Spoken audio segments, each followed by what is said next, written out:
Hello friends, जैसा कि आपको पता है कि एग्जाम्स की संभावित तिथि डिक्लेयर हो चुकी है। ठीक है, तो मैं अब थोड़ा जल्दी जल्दी पढ़ाऊंगा और ज़्यादा देर का वीडियो बनाऊंगा। कल मैंने आपको आदिवासी महासभा के पहले अधिवेशन के बारे में बतला दिया था। आज मैं आपको आदिवासी महासभा के दूसरे अधिवेशन के बारे में बतलाने जा रहा हूँ। यह अधिवेशन 20 से 21 जनवरी 1939 को रांची में हुआ था। इसके अध्यक्ष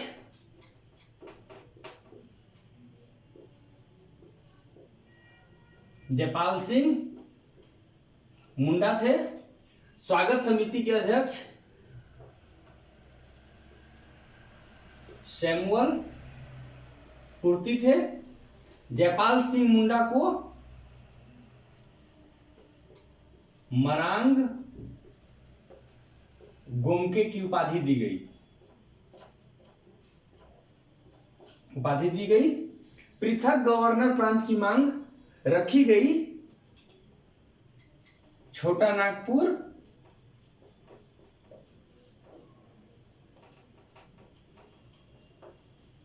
संथाल परगना के क्षेत्र के लिए। ठीक है, इसका अनुमोदन एन दीक्षित साहब ने किया था, जो जमशेदपुर के थे। इसके बाद पृथक्करण संघ की स्थापना हुई। ये पृथक्करण, ये जो मांग उठी थी, ये भारत शासन अधिनियम 1935 की धारा 46 के आलोक में। ये जो पृथक गवर्नर प्रांत की मांग उठी थी, ये भारत शासन अधिनियम 1935 की धारा 46 के आलोक में। और जब ये प्रस्ताव वहां पे इस अधिवेशन में आया तो सर्वसम्मति से पारित हुआ और उस प्रस्ताव का समर्थन एन दीक्षित साहब ने किया। ठीक है, पृथक्करण संघ की जो स्थापना हुई, इसके अध्यक्ष थे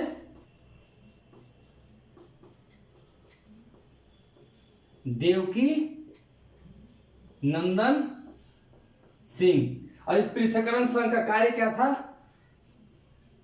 नवीन प्रांत के गठन हेतु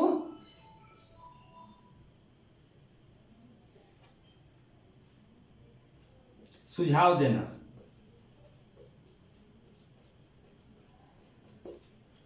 ठीक है, आदिवासी महासभा का दूसरा अधिवेशन 20 से 21 जनवरी 1939 को रांची में हुआ था, जिसके अध्यक्ष जयपाल सिंह मुंडा थे और स्वागत समिति के अध्यक्ष सैमुअल पूर्ति साहब थे। जयपाल सिंह मुंडा को इसमें मरांग गोमके की उपाधि दी गई और पृथक्करण गवर्नर प्रांत की मांग छोटा नागपुर संथाल परगना के क्षेत्र के लिए की गई, जिसका अनुमोदन एन दीक्षित साहब ने किया, जो जमशेदपुर के थे। और ये भारत शासन अधिनियम 1935 की धारा 46 के तहत गवर्नर के पृथक प्रांत की मांग की गई थी। उसके बाद पृथक्करण संघ की स्थापना हुई उसी अधिवेशन में, जिसके अध्यक्ष देवकी नंदन सिंह बने। और इस पृथक्करण संघ का मुख्य कार्य क्या था? नवीन प्रांत के गठन हेतु सुझाव देना।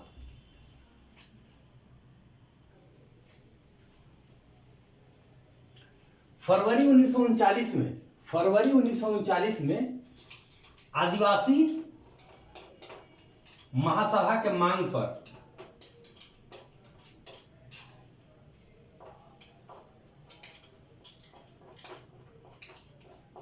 पर राय बहादुर सतीश चंद्र सिन्हा ने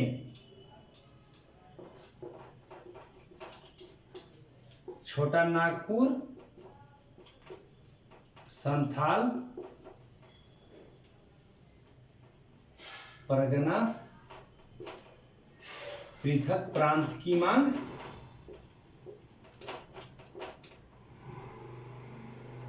की। फरवरी 1939 में आदिवासी महासभा के मांग पर राय बहादुर सतीश चंद्र सिन्हा ने छोटानागपुर संथाल परगना पृथक प्रांत की मांग की, लेकिन 8 फरवरी 1939 को बिहार के तत्कालीन पीएम श्री कृष्ण सिंह ने इसको अस्वीकृत कर दिया। मुख्यमंत्री का पद उस समय प्रधानमंत्री कहा जाता था। बिहार के पहले मुख्यमंत्री भी श्री कृष्ण सिंह थे और मुख्यमंत्री का पद उस समय प्रधानमंत्री के नाम से जाना जाता था। तो बिहार के तत्कालीन प्रधानमंत्री श्री कृष्ण सिंह ने पृथक प्रांत की मांग को अस्वीकृत कर दिया 8 फरवरी 1939 को। इसके बाद मई 1939 में जिला बोर्ड का चुनाव हुआ रांची में और सिंहभूम में।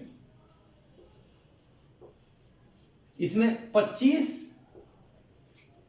सीट, इसमें भी 25 सीट आदिवासी महासभा ने लड़े और रांची में 16 सीट जीते, जबकि सिंहभूम में 22 सीट जीते और कांग्रेस की करारी हार हुई।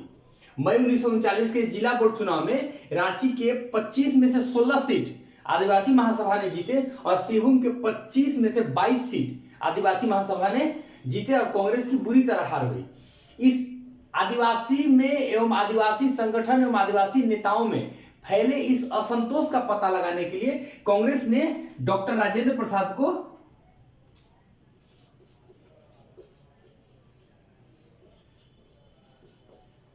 नामित किया और उन्हें यह जिम्मेवारी दी गई कि आखिर इस असंतोष का कारण क्या है, इसका पता लगाना है।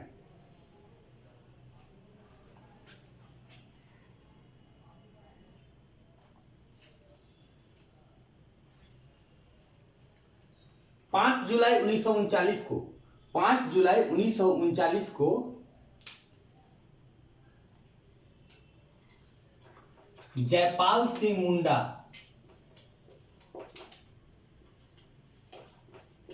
के नेतृत्व में एक प्रतिनिधिमंडल बिहार के तत्कालीन पीएम श्री कृष्ण सिंह से मिला और अलग प्रांत के गठन की बात उठाई, लेकिन उन्होंने कोई ध्यान नहीं दिया, कोई कार्रवाई इस पे नहीं हुआ। इसी बीच द्वितीय विश्व युद्ध प्रारंभ हो गया।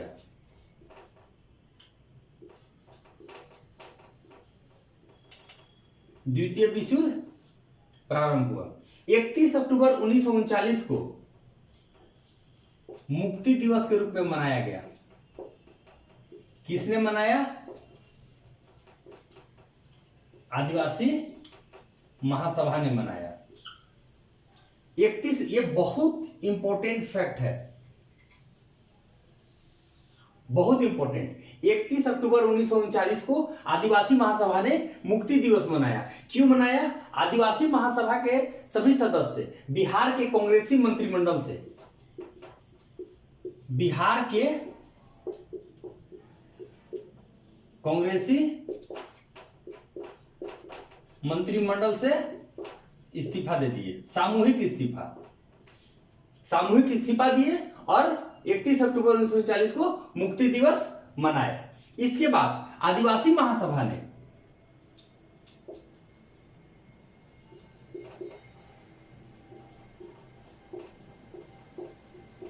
ये जो द्वितीय विश्व युद्ध प्रारंभ हुआ, इसमें ब्रिटेन का साथ दिया।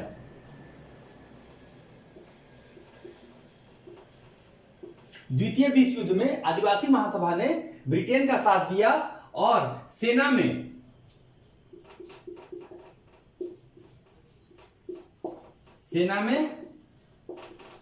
आदिवासी युवा की भर्ती कराने लगे।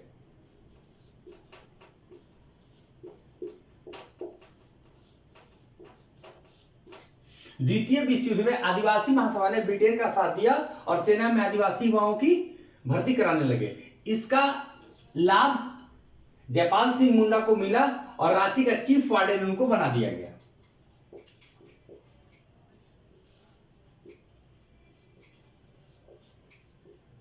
जयपाल सिंह मुंडा को रांची का चीफ वार्डन बनाया गया। साथ ही ईस्टर्न कमांड सिलेक्शन बोर्ड का सलाहकार भी बनाया गया।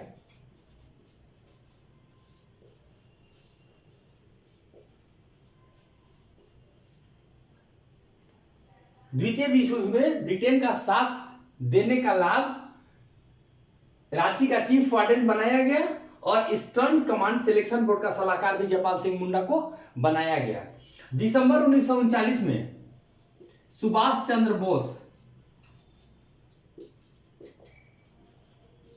झारखंड आए। झारखंड तो उसमें था नहीं, लेकिन झारखंड के एरिया में आए और इन्होंने कांग्रेस के साथ देने का आह्वान किया।